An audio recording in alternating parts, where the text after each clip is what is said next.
ლაილაი წარმოგიდგენთ პროგრამას ინფორმატორი.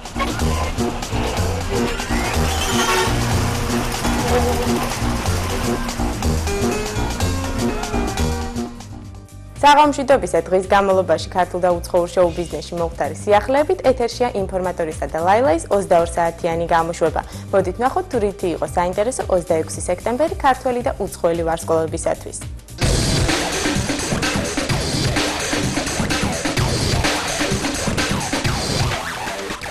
30 სექტემბრიდან 5 ოქტომბრამდე თბილისში ჩატარდება რიგით მეოთხე საერთაშორისო კინოფესტივალი პირობითი სახელწოდებით ოქროს პრომეთე.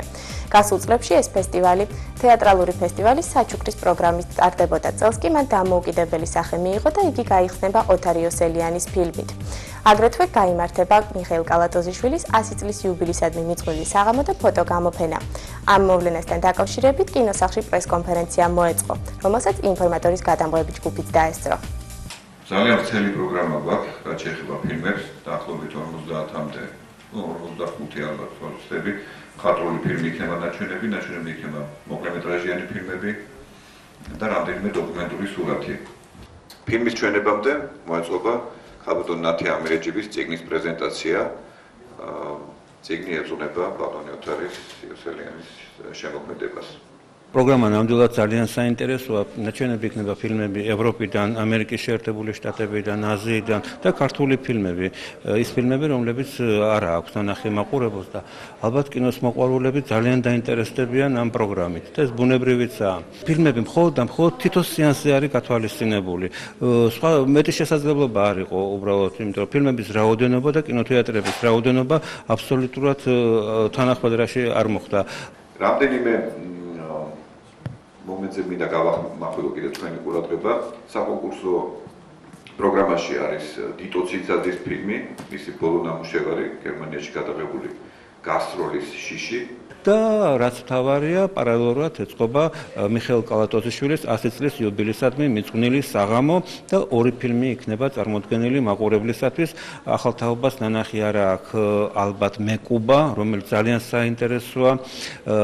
სრულიად დღესაც ალბათ მისი ესთეტიკა ორიგინალურად მოეჩვენება მაყურებელს და წითელი კარავი, რომელიც შედარებით უფრო პოპულარულია და მაყურებელს ექნება საშუალება კიდევ ერთხელ ნახოს. კალატოზოვის 100 წლის იუბილეს მოსკოვში, ასე ვთქვათ, აკეთებენ ძალიან დიდი, ასე ვთქვათ, წინვალებით, მაგრამ ჩვენ მაინც მოვასწარით და გაკეთებდნენ. მე ვფიქრობ, რომ ამით უნდა ვიამაყოთ, ასე ვთქვათ, იმიტომ რომ განსხვავდება ხა ჩვენი შესაძლებლობა. კი, თუ შეიძლება. Made in New York-ის შესახებ მოგახსენეთ 2 ოქტომბერს 8 საათზე ამ პროგრამას წარადგენს პიტერ სკარლეტი.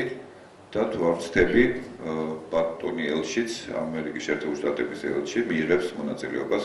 ჩვენი სახელოვანი რეჟისორის ოთარ იოსელიანის ფილმით გაიხსნება ორშაბათი დილით, ესე ქვია ამ სურათს. მე იმედი მაქვს, რომ კინოსადმი სიყვარული ყველაფერს აჯობებს და მაყურებელი კმაყოფილი დარჩება.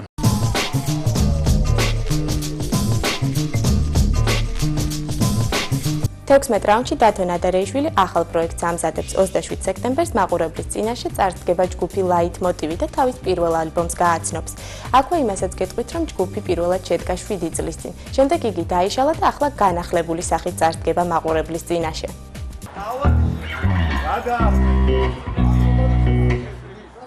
ჯგუფი არსებობს, როგორც აღნიშნეთ, დიდი ხანია. მაგრამ პირველ რიგში შეიცვალა აქამდე ამ წლების განმავლობაში შეიცვალა რეპერტუარი თავისთავად, იმიტომ რაღაც უფრო თანამედროვე მუსიკას ვაკეთებთ. შეიცვალა შემადგენლობა ასევე დროთა განმავლობაში და დაგვემატა ინსტრუმენტები შემადგენლობასთან ერთად თავისთავად.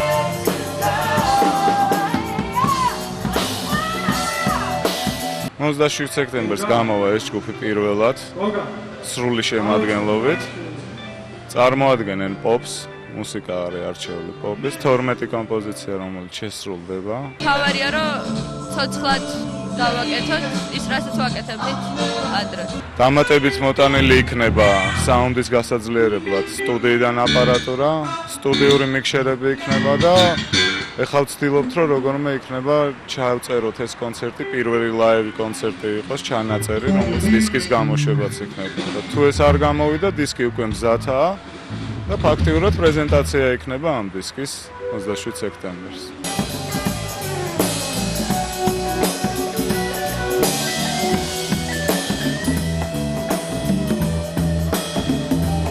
კონცერტზე იქნება 9 მუსიკოსი სცენაზე. იქნება DJ, ინსტრუმენტები, იქნება პერკაშენი, ტამტამი, 3 ვოკალი და მუსიკა ესე დავარქმევთ. პოპი, თანამედროვე მუსიკა, ცოცხლად შესრულებული.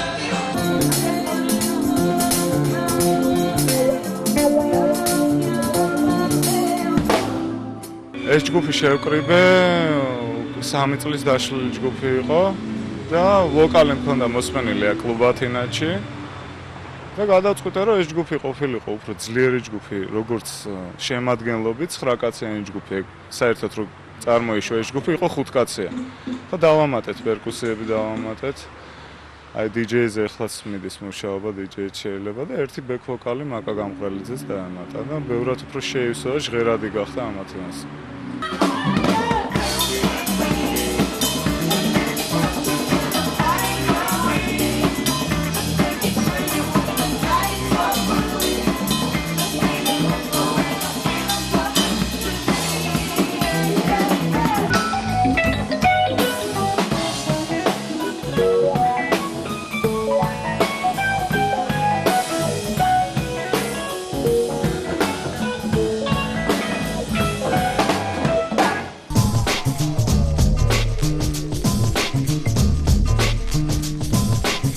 აჭარა მიუზიკლში ბრიტანელი მუსიკოსი ჯეიმს ჰარდვეი ჯაზისა და დრამ ენ ბეისის საღამოს აწყობს.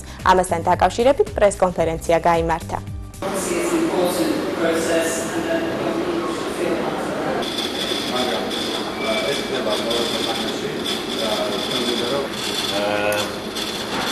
We had a list of songs people with.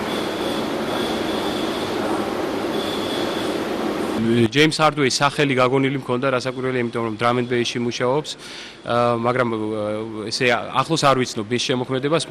მე სულ რაღაც 3 დღის წინ მოვისმინე პირველად მისი ბოლო ალბომი, აი ის ალბომი, რომელსაც აქ დაუკრავს დღეს და მე ვთვლი რომ ერთ-ერთი აი ესეთი ტიპიური წარმომადგენელია ბრიტანული ლონდონური მუსიკის. ძალიან მისაღები იქნება ჩვენი მსმენელისათვის, იმიტომ რომ ეს არ იქნება ეგრეთ წოდებული hard drum and bass-ი, უფრო რბილი, უფრო ჯაზ ორიენტირებული drum and bass-ი და ყველაზე სასიამოვნო ფაქტი ის არის, რომ ეს არის ცოცხლად შესრულებული drum and bass-ი, ანუ ეს არ არის DJ, არამედ აქ მუშაობს ჯგუფი, მუშაობს ვოკალისტი და მე დარწმუნებული ვარ, რომ ქართულ მსმენელს მოეწონება და ჯეიმს ჰარდვეის დაემატება კიდევ ფანები საქართველოში.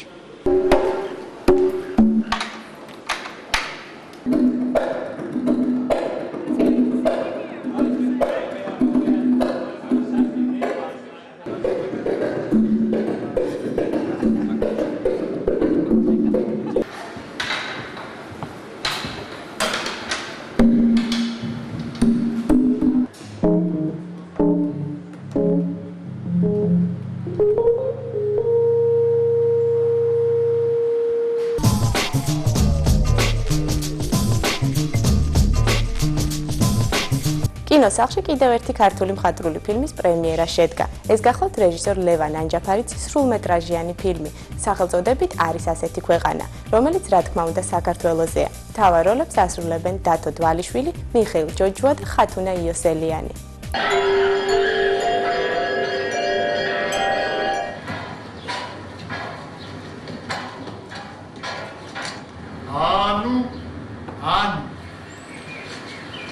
სპეციფიური ტემპოვან უსნაური ჟრუანტელის მომგვრელი ხმა უნდა ისმოდეს. გასაგებია? საზეიმო უნდა იყოს. კი ბატონო. გასაგებია? კი. ბავშვებს ყურადღება მიაქცია. მოხდით თუ რიჯის გულისთვის დახოცა. ძინვენ წყალი მოუტანეთ.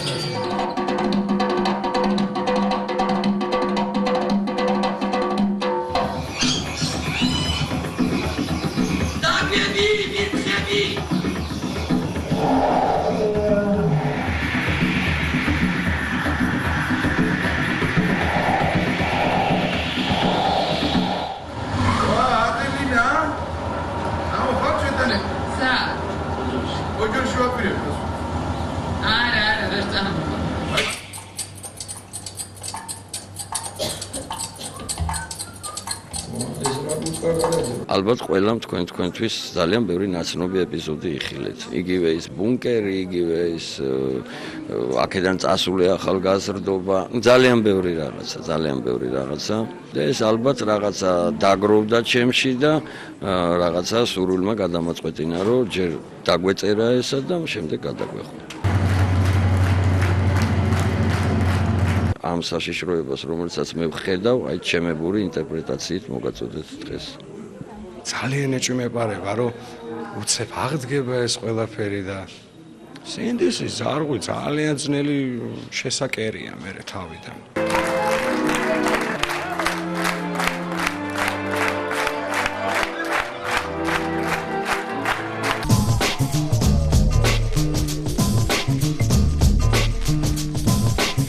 ჯანმრთელობები ჯანაშიას 4-ში მდებარე ისტორიულ ეზოში, სადაც ძალიან ბევრი ცნობილი ქართველი პიროვნება ცხოვრობდა.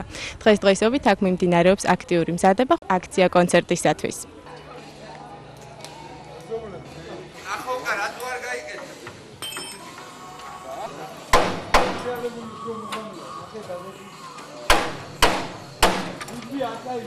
ყველაფერი კარგად არის რა, ყოველ შემთხვევაში რაც გქონდა ჩანაფიქრი, ტექნიკურად შესრულდა ყველაფერი, მზად არის ხვალინდელი დღისთვის. დღეს ახლა საბოლოო გენერალური დღე არის, ბოლო რემონტი მიმდინარეობს და ხვალ აპარატურა დაიდგმება და უკვე ბოლომდე მობილიზაცია იქნება საღამოსთვის. ყველა ჩართულია, აგერ კი ხედავთ, მთელი უბანი აქ არის, მეზობლები, ჩვენც რა თქმა უნდა და კარგია, რომ ეს ლამაზი სტიმულია, თუნდაც იმისთვის, რომ ხალხს შეუძლია გაიხსენოს, როგორ შეიძლება ერთად ყოფნა და ამ ერთად ყოფნას რა კარგი შედეგები აქვს. ერთად ყოფნა სჭირდება ყველა სფეროს. ეზოდან დაწყილი ქუჩაში გადასული, ქალაქში, სოფელში და ქვეყნით დამთავრებული და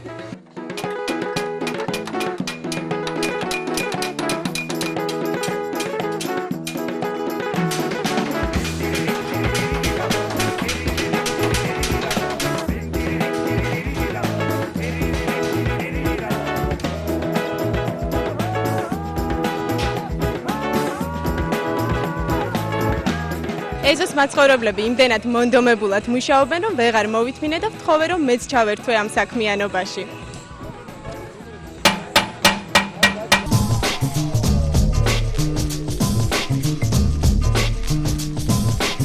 ახალგაზრდა რეჟისორს მიხეილ აფხაზავას ახალი სტილის ვიდეოკლიპის გადაღების იდეა დაებადა. ეს გახლავთ ქართულ ეთნომუსიკაზე, რითმული სტილის მელოდიაზე გადაღებული ვიდეო, რომელშიც მონაწილეობა ზუმბამ მიიღო. ახლა ვნახოთ სიუჟეტი. ჩვენ ახლა ვართ ხორავას 22 ნომერში, სადაც მდებარეობს სტუდია აბეკან და სწორედ ამ სტუდიაში მოღვაწეობს რეჟისორი მიშა აფხაზავა. მიშა აფხაზავამ გადაიღო კლიპი ჯგუფ დეციშის და ზუმბას საერთო ნამუშევარზე კომპოზიციაზე და სწორედ აი ამ კლიპის პრეზენტაცია შედგა დღეს აი აქ აი ამ ეზოში.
ძალიან კარგია ყველაფერი მთლიანად აი სიტუაცია რაც საერთოდ პრეზენტაციას არ ახასიათებს ხოლმე ჩვეულებრივ თბილისში. რაღაც ძალიან შინაურული ეზოური ბრჭყალებში შეიძლება ესე ითქვას და თვითონ კლიპის ძალიან სასიამოვნოა ხამე მიშას.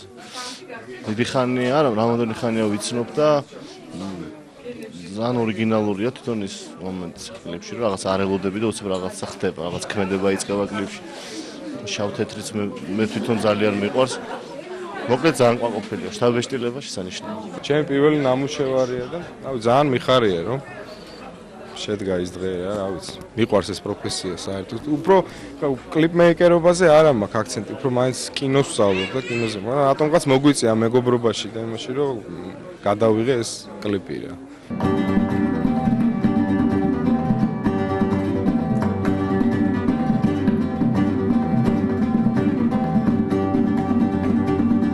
პირველ რიგში მინდა აღვნიშნო ბატონი მიშას დამსახურება აფხაზეთიდან მთელი შემოქმედებითი ჯგუფის, რომელმაც დიდი ენთუზიაზმით იმუშავა და ძალიან ესეთი მე მგონი ორიგინალური ფორმა შეძინა.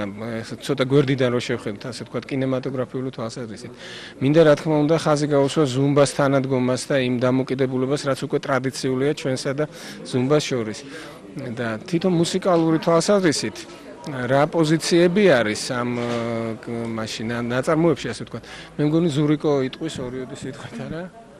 ну მუსიკას რაც შეეხება ჩვენ ძირითადად ვაფუძნებთ ქართულ ეთნო მუსიკაზე ამას და ну პრინციპი ჩვენი მუშაობის არის რომ ჩვენი მუსიკა უნდა იყოს დაფუძნებული ქართულ მელოდიურ, რიტმულ და ჰარმონიულ სტრუქტურებზე, რაც ეს ქართულ მუსიკაში დევს და ну თავისთავად ეს შესრულდება ბას-გიტარით თუ ვთქვათ თანამედროვე აღჭურვილობით ამის საშუალებას თანამედროვე აპარატურა, თანამედროვე მუსიკის მიღწევები იძლევა და ძალიან კარგია რომ აქ არ არის თავის სამტროები და ტვინის საჭყლეტი კომბინაციები რა. ეს არის უბრალოდ სადა, მარტივი და მინიმალისტური რაღაცა რა.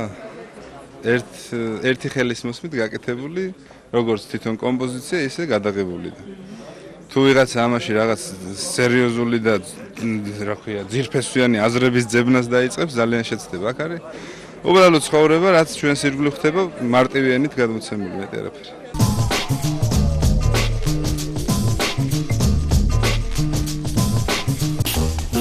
ლაილაი წარმოგიდგენთ პროგრამას ინფორმატორი.